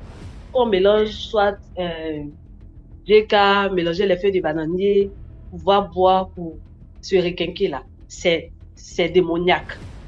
Tout ce qui est normal là, c'est hôpital. Donc je te dis jusqu'à présent, la femme là, elle ne travaille pas. L'annonce que je voulais, genre le message que je voulais parler, nos parents qui sont trop allés à l'école, de grâce, quand il y a quelque chose, que nous savons que ça monte, ça descend, la situation est vraiment bizarre. On ne sait même pas où on va aller. Souvent, rentrer en bourse, on va aller chercher une solution. Dieu là, il nous conduit partout. Partout, vraiment partout. Donc, en fait, c'est un peu ça, le petit message que je voulais avoir. Merci Merci. beaucoup, 12 bébés, pour l'histoire. Bonne soirée. La tata Linda est là. Hello DMG, comment tu vas? Bonsoir, je vais très bien et toi? Ça va bien et les abonnés, tout le monde va bien? Je pense que tout le monde va bien ici là. Ok, n'oubliez pas de liker, d'abonner et surtout de partager vraiment ce que DMG TV fait. Merci. Donc aujourd'hui, j'ai deux histoires. J'ai deux histoires pour sensibiliser les gens sur la proximité. Parfois, quand on vit dans une cour commune ou qu'on a un colocataire ou qu'on partage le bureau avec quelqu'un, il faut faire très attention. Donc, la première histoire vient du Togo, parce que ma mère, elle est togolaise. Donc, ça, c'est une histoire vraie que ma mère elle-même m'a racontée quand j'avais 14-15 ans, au sujet d'un événement, d'une femme que j'avais aperçue dans le quartier où on habitait à Lomé. C'était une maman qui était vieille de corps, mais qui avait un visage d'une jeune fille. Et j'étais toujours stupéfaite quand je la voyais, je ne comprenais pas. Donc, ma mère m'a raconté l'histoire. Donc, c'était une dame, je vais l'appeler Michel, qui avait une maison où elle vivait avec sa mère qui était âgée de 80 ans ou 70 ans à l'époque. Mais elle louait des chambres à des étudiantes de passage pour arrondir ses fins de mois. Donc, un jour comme ça, il y a une jeune étudiante qui arrive, on va donner le nom d'Amévi, c'est un prénom togolais. Donc, Amévi arrive, oh non, elle avait peut-être 25 ans comme ça, je suis étudiante, je cherche une petite chambre et tout ça. La dame a dit, il n'y a pas de problème. Donc, Amévi a commencé à vivre dans la maison avec eux, mais elle avait sa chambre à l'extérieur. C'était une jeune fille qui semblait très sage, qui sortait seulement pour aller à l'école, qui revenait, qui sortait comme une jeune fille, parfois partait en boîte de nuit, parfois sortait avec des amis, mais ce n'était pas quelqu'un qu'on pouvait remarquer, dire qu'elle avait un comportement étrange ou bien qu'elle pouvait attirer une attention particulière sur elle. Pourtant, une nuit comme ça, pendant que Michel est dans sa chambre, elle entend sa mère qui cogne à sa porte. Sa mère était vraiment âgée à l'époque. Enfin, elle était déjà quand même vieille. La maman lui explique, ah ma fille, il y a un phénomène que je vis depuis quelque temps là, je ne comprends pas. Elle me dit, la fille lui dit, mais maman, c'est quoi? La fille a un peu peur que sa mère va lui expliquer un grave. Elle dit non. À partir de minuit, 1h, moi qui ai les problèmes de vue, je commence à bien voir. Moi qui ai les problèmes d'ouïe, je commence à bien entendre. J'arrive même à bien marcher dans la chambre. Je sens même l'énergie dans mon corps, je ne sais pas. Je me sens rajeunie. Mais dès que 5h arrive, je redeviens vieille. La fille dit quoi? Oui, maman, oui, ma fille, c'est ce que je vis depuis déjà 2 à 3 semaines, je ne comprends pas. Ah, et là, tu sens ça? Elle dit non, non, là, je ne sens pas ça. J'ai dit ok. La fille aussi n'était pas simple. Dans l'histoire, on me dit aussi que la Michel, là, elle aussi n'était pas simple, c'était pas une petite. Elle aussi l'avait pour elle. Donc, elle dit à sa mère que, maman, ok, quand tu vas sentir ça encore venir, même si c'est à 1h, 2h du matin, viens dans ma chambre, tu viens me montrer. La mère a dit ok. Oh, la journée passe. La nuit. Minuit, rien. 1h, rien. 2h30 du matin. La mère vient cogner à la porte de sa fille. Quand la fille ouvre comme ça, Michel a un choc. Parce que c'est le corps de sa mère. Mais étrangement, la mère a le visage d'Amévi. Oh! Qu'est-ce qui se passe? Elle fait rentrer sa mère. Elle montre le miroir à sa mère. La mère crie, mais comment j'ai le visage d'Amévi sur moi? La mère, effectivement, même sa voix change, même sa manière de s'exprimer. On dirait une jeune fille. La mère dit, bon, la fille dit à sa mère que bon, tu vas dormir dans ma chambre, tu ne retournes pas dans ta chambre. La fille aussi fait, vous savez que là-bas au Togo, là-bas personne ne dort, même même un bébé de 1 mois ne dort pas. Là-bas, c'est le contraire même qui est surnaturel. Donc là, apparemment, la fille aussi blende sa chambre. Elle et la mère dort. Donc, on découvre après, qu'est-ce qui se passe, c'est que Amévi, la jeune fille, elle sortait en vampire. Elle allait manger les gens en vampire autour d'elle.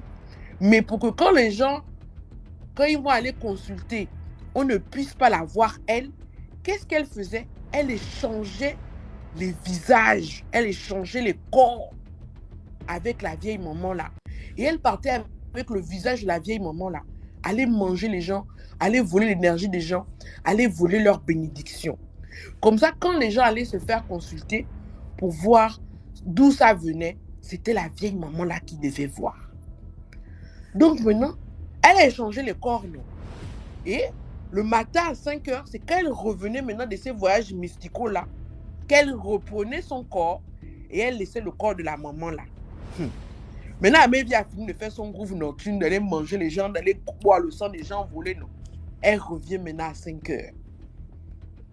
Pétard. La maman n'est pas dans sa chambre. Oh! Elle tourne. Il paraît que...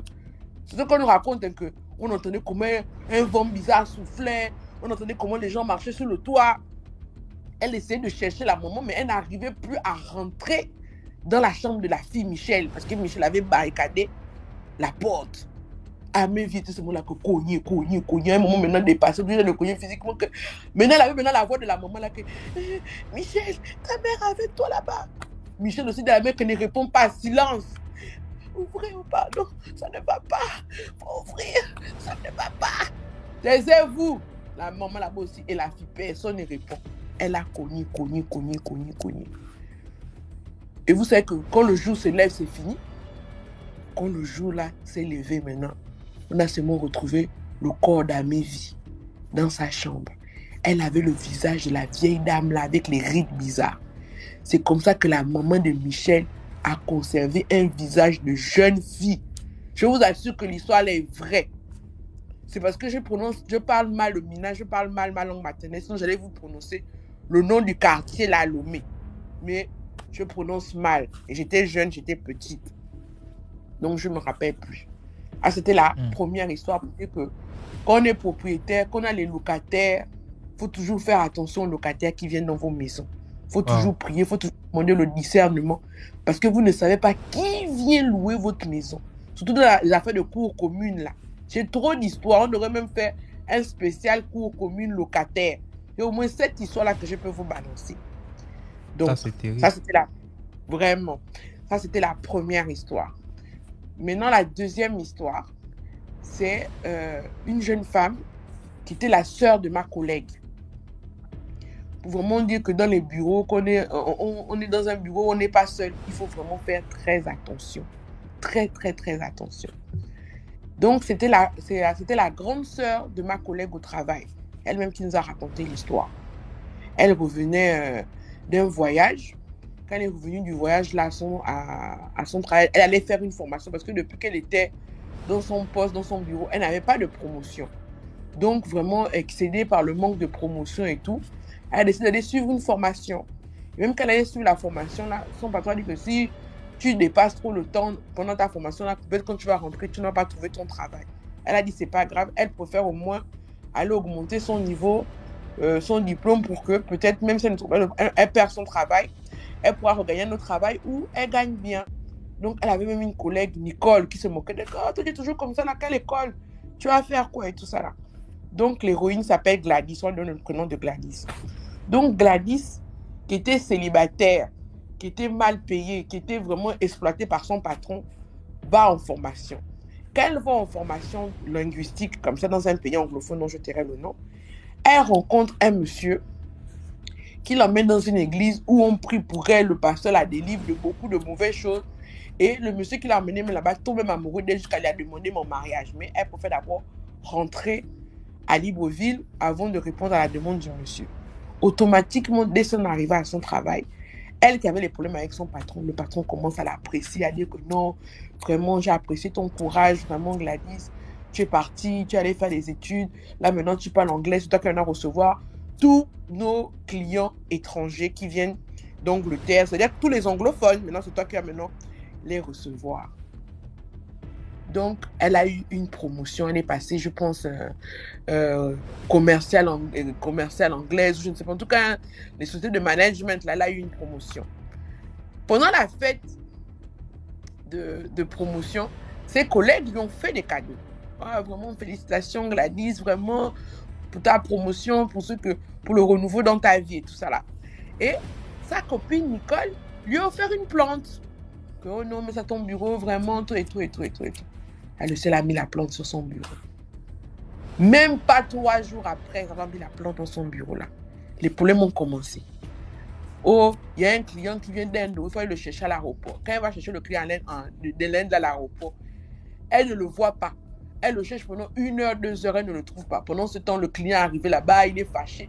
C'est-à-dire qu'elle ne faisait que commettre bévue sur bévue, bévue sur bévue, bévue sur bévue. On lui donne l'argent, elle perd l'argent. C'est-à-dire qu'elle a vécu 1 mois horrible. Même le gars qu'elle avait rencontré là-bas dans le pays anglophone, là aussi, boum, lui aussi, il avait disparu des radars, il n'écrivait plus, il n'appelait plus, jusqu'à ce qu'on licencie Gladys. Quand on licencie Gladys comme ça, là, elle fait maintenant ses affaires, tout, elle range ses affaires dans le carton. Elle prend tous les cadeaux que ses collègues lui avaient donnés. Les autres disent, vraiment, Nicole, Gladys, tu n'as pas la promotion déjà même pas 1 mois. Oh yo, tout le monde pleurait avec elle, a vraiment du courage, yako. Donc elle rentre à la maison. C'est une histoire vraie, hein? Rentre chez elle. Elle dispose un peu les cadeaux qu'on lui avait offerts. Il y avait des tableaux et tout ça. Là, elle dispose un peu ça dans la maison. Elle met la plante là sur une table dans sa maison. Elle a dû même repartir dans la maison familiale avec sa mère parce qu'elle ne savait plus comment faire et tout ça là pour payer son loyer tellement. Elle rencontrait maintenant 1 milliard de difficultés. Maintenant, apparemment, il y avait une fête chez elle et il y avait beaucoup d'enfants. Donc, les enfants ont commencé à courir dans tous les sens, à gauche, à droite. Et pendant que les enfants couraient, ils ont bousculé la table où il y avait la plante. Donc, quand la plante tombe au sol, ça se casse. Quand la plante se casse, on voit carrément un gros fétiche. Un truc qui avait peut-être au moins 56 aiguilles avec les crochets. Non, vraiment un truc qui sortait même, je ne sais même pas. Directement d'un cerveau d'un féticheur malade. Un gros truc vraiment noir attaché. Oh mon Dieu, ça c'est quoi? Ça vient d'où? Qu'est-ce que c'est? Donc, les parents ont commencé à se réunir autour de ça. Un homme qui avait un peu le courage a pris la machette, il a coupé le truc. Dedans, il y avait sa photo, il y avait ses cheveux attachés avec un fil rouge, on lui avait crevé les yeux. C'est-à-dire que la Nicole, en lui offrant la plante là, lui avait jeté un mauvais sort. Un mauvais sort pour qu'elle perde son travail, pour qu'elle perde tout. Quand la plante là a été cassée, la nuit même, son dragueur qui avait disparu, qui ne lui écrivait plus, qui n'appelait pas, qui ne répondait plus, a commencé à lui écrire, à la rappeler, tout ça là. Elle a préféré ne plus tenter de repartir dans l'entreprise, elle a préféré aller ailleurs. Donc c'est vraiment pour vous dire que dans tous les milieux où nous sommes là, il faut faire attention. Quand quelqu'un vous offre un cadeau, faites une petite prière. Invoquez toujours Dieu, 5 minutes, 3 minutes. Que tu sois musulman, que tu sois chrétien, même que tu sois athée. Bénis seulement le cadeau là que Seigneur voit le cadeau comment offert. Bénis-le, sanctifie-le. Retire toute chose négative en lui. Avant de le prendre, avant de le porter, avant de l'utiliser. Parce que tu ne connais jamais avec quelle intention une personne t'a remis un cadeau. Donc, c'était ça les 2 histoires que je voulais partager. J'en ai d'autres, mais je voulais attirer l'attention des gens sur les colocataires et puis les colocataires au bureau et à la maison parce que beaucoup de gens ne font pas attention à ça. On pense souvent que le malheur vient de loin, des sorciers au village. Parfois, c'est quelqu'un qui est à côté de toi là. Quand tu es dans une cour commune, il faut faire attention. Quand tu partages ton bureau avec quelqu'un, ce n'est pas tout le monde qui est heureux. Toi, tu penses que tu n'as rien, mais ton petit glow là, on peut déjà même être jalouse de toi. C'était ça mon partage. Merci beaucoup, Tata Linda, pour les 2 histoires. Ok. Mais je t'ai envoyé une histoire par note vocale, tu n'as même pas... Tu as écouté? Non, c'est déjà sur YouTube que j'ai posté. Ah bon, ok. Je vais t'envoyer encore. Si tu ne finis pas maintenant, je vais encore remonter. Je vais veiller avec vous. D'accord. Ok, à tout à l'heure. D'accord. Et merci pour les histoires. Merci pour les histoires. Donc, je disais, ça s'est passé en 2017. J'avais un ami qui était devenu, comme on dit généralement, un sex friend, avec qui j'avais l'habitude de réaliser certains fantasmes. Un soir, il m'appelle, il me dit qu'il est devant chez moi, que je sorte. Alors je sors, je vais le retrouver, il me dit ouais, il veut qu'on fasse un truc et tout. J'ai dit d'accord. Et donc là, je monte, on démarre et tout. En cours de route, il me pose la question de savoir si je ne connais pas une personne qui pourrait se à nous et tout. Je lui dis, bah, étant donné que tu m'as pris par surprise, je ne sais pas qui je vais appeler sur l'instant. J'ai pas d'idée. Il me dit, bon, ok, d'accord, on ira donc tous les deux. Et là, en cours de route, j'aperçois, bon, tous les deux, on aperçoit une dame qui marche. Et je lui dis, oui, c'est moi qui fais la proposition. Je lui dis, mais voilà la fille là. Arrête-toi et puis tu la dragues en fait. Donc, il gare et on aborde la fille. C'est moi qui lui parle. Bonsoir, vous allez bien? Vous allez où? Elle dit qu'elle est en train de rentrer. Je lui dis, mais monte, on va te déposer. Elle monte. Et là, mon ami, comme il était un peu timide, il m'appuie genre, vas-y, fais-lui la proposition, fais-lui la proposition. Et juste comme ça, je me suis lancée et je lui ai fait la proposition. Je lui ai dit, bon, nous, on est en train d'aller se mettre bien. Est-ce que tu veux pas nous accompagner? S'il faut qu'on te paye, il n'y a pas de souci, on va te payer et tout, machin. Elle dit qu'elle est d'accord. C'est comme ça qu'on s'est arrêté à une boutique. On a acheté des préservatifs. À cette époque-là, je fumais encore. J'ai acheté des cigarettes et tout. Elle m'a dit qu'elle fumait aussi. On lui en a acheté. Et là, on est allé à l'endroit où la chose devait se passer. Sauf qu'arrivé là-bas, on nous a dit qu'il ne recevait pas plus de 2 personnes par chambre. Donc, c'était pas possible. Donc, on a démarré et puis on essayait de chercher un endroit là où on pouvait nous accepter à 3. Sauf que comme mon ami restait dans la zone de Vando et moi aussi, et Lago aussi nous avait dit qu'il restait dans la zone de Vando, on n'a pas voulu sortir de la commune. On s'est dit, bon, comme mon ami et moi, on a toujours de merveilleuses idées, on s'est dit, et si on le faisait dans l'air, disons à l'air libre en fait, ça serait aussi intéressant étant donné que là, à 7 heures, parce qu'il était quand même assez tard, là, à 7 heures pour trouver un endroit où on acceptait à 3, c'est un peu compliqué, donc à l'air libre, ça peut le faire. Et là, la go, elle commence à se fâcher. Non, moi, je ne peux pas faire ça à l'air libre et tout, et tout, et tout, et tout. Déjà, dans la voiture, elle nous avait donné quelques renseignements sur elle. Elle nous a dit qu'elle travaillait dans une petite boîte, une petite société qui est dans au Vando, là où il y a peut-être maximum, je pense, 15-20 personnes. Elle nous parlait un peu d'elle, elle nous disait qu'elle avait des enfants, qu'elle s'appelait Prudence, si j'ai bonne mémoire. Et voilà, après, elle nous a dit qu'elle ne veut pas faire à l'air libre, machin, qu'on a qu'à trouver un endroit, sinon elle part. Après, il y avait un endroit, on est allé vers Sobraga. C'est une zone d'Ovando. On est allé vers Sobraga, on tournait, on était en train de chercher un endroit là où il n'y avait pas beaucoup de lumière pour pouvoir se poser là et puis faire notre truc. Et là, elle nous dit qu'elle a envie de pisser, qu'elle arrive. Du coup, mon ami a garé, il a voulu mettre les phares pour qu'elle voie l'endroit là où elle part, mais elle a dit à mon ami de ne pas mettre les phares. Donc, on a garé et elle était juste derrière la voiture. Donc, je l'accompagnais, je lui ai donné les Kleenex et je lui ai dit que quand elle termine, elle remonte dans la voiture. Je suis remontée dans la voiture. Prudence, c'est un nom d'emprunt, je tiens à le préciser. Prudence pisse depuis là. Mon ami me dit que c'est quel pipi, ou bien elle est en train de chier. J'ai dit comment il ne sait pas. Attends, il descend, il va les regarder. Je descends. Anya, je tourne, je contourne, je retourne. Je ne vois pas Prudence. Et encore que la zone là où on a garé, si elle était partie, on allait la voir partir. Mais je tourne, je vois que Prudence n'est pas là. Je sens que là, c'est plus bon. J'appelle mon ami. Gars, je ne vois pas Prudence. Mon ami descend, il tourne.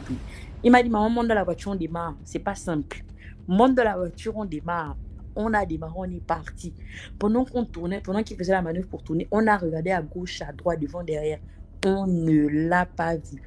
Depuis ce jour-là, je me suis dit, moi, les fantasmes et autres là, c'est fini. C'est fini. J'ai une vie sexuelle normale. Les gens que vous croisez en route la nuit, là, des fois, ce ne sont pas des gens. Parce qu'il était quoi? Il devait être 1h, 2h du matin. On s'est permis de se voir parce qu'il n'était pas loin de chez moi. Mais là, les gens que vous croisez en route la nuit, là, des fois, ce ne sont pas des gens prudents. Ce n'était pas quelqu'un, heureusement. Elle ne nous a rien fait. On est rentré chez nous. D'ailleurs, il est parti me déposer chez moi. Donc, vie était même déjà passée. Les gens que vous croisez la nuit, là, faites très attention. C'est ce que moi, je voulais dire. C'était ça mon Merci histoire. beaucoup pour l'histoire à Pouchou De rien. En commentaire. dans les commentaires. D'accord, DMG, mon histoire que je vais raconter encore, c'est l'histoire que j'ai vécue. Bon, à ce moment, je partais encore à l'école. Je suis de la Côte d'Ivoire, comme je disais là. Quand j'étais en classe de 3e, je fais le collège moderne de l'autoroute, pour ceux qui savent, du niveau de Trècheville. Et quand je partais à l'école, j'avais une camarade, puisque moi j'étais à Yopougon, et je prenais le bus pour aller jusqu'à Trècheville, c'est très loin. Et parfois on avait des cours d'EPS au parc des sports de Trècheville. Palais des sports là, pour ceux qui sont très loin du niveau de Yopougon, on restait à l'école. Et quand l'heure des sports arrivait, on partait faire le sport. Et l'heure était tellement mal placée. Après, comment on appelle ça, le sport, il fallait attendre encore pour faire les cours encore. Donc, il y avait une copine, une camarade de classe, qui me disait, bon, chaque fois je te vois, les autres partent quelque part, d'autres partent à la maison, mais toi, tu es toujours dans la cour de l'école. Qu'est-ce qu'il y a? Il dit, non, il n'y a rien. Elle dit, ben, tu n'habites pas le quartier. Il dit, non, je suis jusqu'à Yopougon. Elle dit, ah, ben, tu es trop loin. D'accord, la prochaine fois, je t'invite chez moi. Quand on finit le sport, on va arriver chez moi, on va se débarbouiller, puis revenir à l'école. Elle dit, non, c'est pas grave, dans la cour de l'école, là, puisqu'il y a des salles pour prendre le bain, donc je peux rester. Elle dit, non, il n'y a pas de souci, on va partir chez moi. Donc, tellement qu'elle a insisté, elle dit, ok, il n'y a pas de souci. Un jour, on a fini le sport, là, DMG. On arrive chez ma copine, elle a dit, ils sont dans une très grande maison. En tout cas, les films nigériens, on regarde à la télévision, il y a tout dedans, là. Les villas, en tout cas, les palais royaux, là. C'était un truc comme ça. Jolie maison. Quand on arrivait, elle a dit, on va passer par la cour arrière. On va pas prendre le portail parce que si le gardien me voit, il aime trop taquiner. On va l'éviter, on va passer par l'arrière. J'ai dit, ok, il n'y a pas de souci. Elle ouvre la porte, elle rentre. Et moi, quand je suis entrée dans la cour, la maison était tellement grande avec ces fleurs, des décorations, le gazon, tellement que c'était beau à voir, avec des papillons même là, vraiment. Et j'étais là en train de contempler la cour. Arrivé quelque part, ma copine même a dévancé. Et je regarde. Je fais ça DMG, ma grande surprise. Je vois un monsieur assis sur une terrasse un peu éloignée de moi. Mais le monsieur était torse nu. C'était le père de ma copine. DMG, ma première fois de voir un homme pourri. Quand je te dis pourri là, c'est que les films nigériens on montre. Dans les films Hugo où la peau même quitte. Oh non, je parle encore mais j'ai la chair de poule. C'est depuis que j'ai vécu ça, c'est maintenant que je raconte l'histoire. Le monsieur était complètement pourri. Tu vois les moisissures là, qui sont sur les murs des toilettes publiques dans les coins bizarres. C'est ça qui était sur le monsieur. Et l'eau sortait façon. C'est comme si quelqu'un qui était brûlé et qui cherchait la fraîcheur pour... Je ne sais pas comment expliquer. Le monsieur était complètement pourri. Ah! J'ai eu la chair de poule. Je suis arrêtée là, la bouche ouverte en train de regarder le monsieur. Pendant combien, je peux dire même, pendant 15 à 20 minutes comme ça, je suis arrêtée là, je tremble, je regarde le monsieur. Et c'est comme une voix qui me dit, sors de là, sors. J'ai fait marche arrière, je suis sortie doucement. J'ai fermé la porte et je suis retournée à l'école. Arrivé à l'école là, j'ai même plus fait le cours, j'ai pris mon bus directement, je suis rentrée à la maison. J'ai dit, toute la nuit, j'ai pas dormi. Je suis assise, dit, mais qu'est-ce que j'ai vu là? Mais qu'est-ce que c'est ça? J'ai commencé à réfléchir, dit, mais ça là, je comprends pas. J'ai pas pu expliquer à quelqu'un en famille aussi. Le lendemain, je suis pas venue à l'école. 3e jour, je viens à l'école, j'ai pas vu ma copine. Jusqu'à ce que l'année se termine, la fille n'est plus jamais venue à l'école. Ah, j'ai rien compris. J'ai dit, mais ça c'est quoi ça? Et l'année est terminée, j'ai demandé aux éducateurs, ah vraiment la fille, durant cette année, on ne l'a pas vue. On dit non, que en fait, bon, c'est les enfants de riches, son père, Et il envoyait en France et tout ça, vraiment. Donc, voilà. J'ai dit, ah, ok, là, c'est bon. Donc, j'ai demandé à une autre fille encore, vraiment, est-ce que la fille, tu as de ses nouvelles? Ils m'ont dit, ah, bon, les gens disent que son père l'envoie en France, mais bon, on n'a pas de ses nouvelles. DMG, vraiment, ce que j'ai vécu là. Jusqu'à présent, je ne veux plus de camarades. Parce que là, je ne sais pas.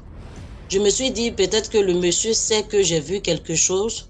Pour cela, il a retiré sa fille de l'école. Et s'il m'arrivait là, qu'est-ce que j'allais faire? Ce que je voulais dire, c'est pour dire aux filles de faire très attention, celles qui aiment aller chez des copines. Parce que ce n'est pas tout le monde qui est simple. J'ai découvert le secret de cette famille-là. Peut-être que le lendemain, je ne suis pas venue à l'école. Si je venais, je ne sais pas. S'ils allaient m'attendre quelque part, je ne sais pas. Mais le monsieur, je vous dis, DMG, quand il accompagne sa fille à l'école, on ne voit pas ses bras. Le monsieur est vêtu, il est toujours très bien habillé avec des basins riches. On ne voit pas les doigts du monsieur. Il est tellement bien, il s'habille tellement bien. On ne voit jamais, même le cou, on ne voit pas. À partir de son cou jusqu'en bas, le monsieur est pourri complètement. Je ne sais pas s'il a sacrifié son corps ou bien qu'est-ce qui s'est passé, je ne sais pas. Mais jusqu'à ce que j'ai découvert le corps du monsieur là, vraiment, sa fille n'est plus jamais venue à l'école jusqu'à aujourd'hui. Ça fait très longtemps, je peux dire. Depuis 2000 jusqu'à présent, j'ai plus eu de ces nouvelles. Donc, je veux dire aux filles, vraiment, à toute la communauté, de vraiment suivre aussi leurs enfants. Les filles qui aiment les camaraderies, là, évitez ça, c'est pas bon. Depuis ce jour-là, DMG, à faire des camarades jusqu'à l'âge que j'ai aujourd'hui, là, je fais plus d'amitié parce qu'on ne sait jamais dans la vie. Donc, c'était mon histoire. Si c'est un peu court, si je peux prendre une deuxième histoire, si c'est possible. Non, on va s'arrêter là pour aujourd'hui. D'accord. Merci à la famille. Bisous, bisous à tout le monde. On a la prochaine. DMG, descends-moi. Thank you very much. Je vous rappelle ici qu'on a notre direct dimanche, pas sur TikTok, sur Facebook, DMG TV. Ceux qui n'ont pas Facebook là, allez avoir Facebook maintenant. Hein. Parce que sur Facebook, ça va péter. Ça va péter. Et là-bas, on va jouer 20 histoires depuis WhatsApp. J'ai repoussé ça à dimanche parce que j'ai envie d'écouter vraiment les histoires qu'on va jouer ce dimanche-là. Comme ça va aussi être comme une première. C'est vrai, j'ai quand même diffusé en premier sur Facebook, mais là je vais faire en direct, là, comme on fait là maintenant sur TikTok. En direct. Et on va mettre carrément un numéro pour ceux qui voudront appeler. Mais il y aura déjà 20 histoires que j'aurai écoutées. Et vraiment des poids lourds, pas n'importe quelle histoire. À 18h sur Facebook, DMG TV. Nos pages sont seulement DMG TV. Il n'y a que sur Instagram seul qu'on a DMG TV officiel. Sinon, c'est DMG TV partout. DMG TV simple. Facebook, YouTube, TikTok, DMG TV. Donc tu tombes sur DMG TV, histoire mystique. Oh, c'est toi là-bas. Oh. Tu tombes sur DMG TV, problèmes spirituels où tu vas résoudre tes problèmes. Non, c'est pas nous. On n'entre pas dans l'inbox des gens pour leur proposer des solutions mystiques ou de miraculeux ou tout ça là. Non, c'est pas nous. Si quelqu'un rentre dans ton inbox te dit que il va te proposer un maître spirituel, un maître machin, c'est pas nous. Donc voilà. Ceux qui trouvent que c'est mieux de raconter sur WhatsApp, allez sur WhatsApp parce que là-bas au moins vous aurez l'espace tranquille de faire le voice, réécouter et vous assurer que vous n'avez pas dit quelque chose qui... Voilà quoi.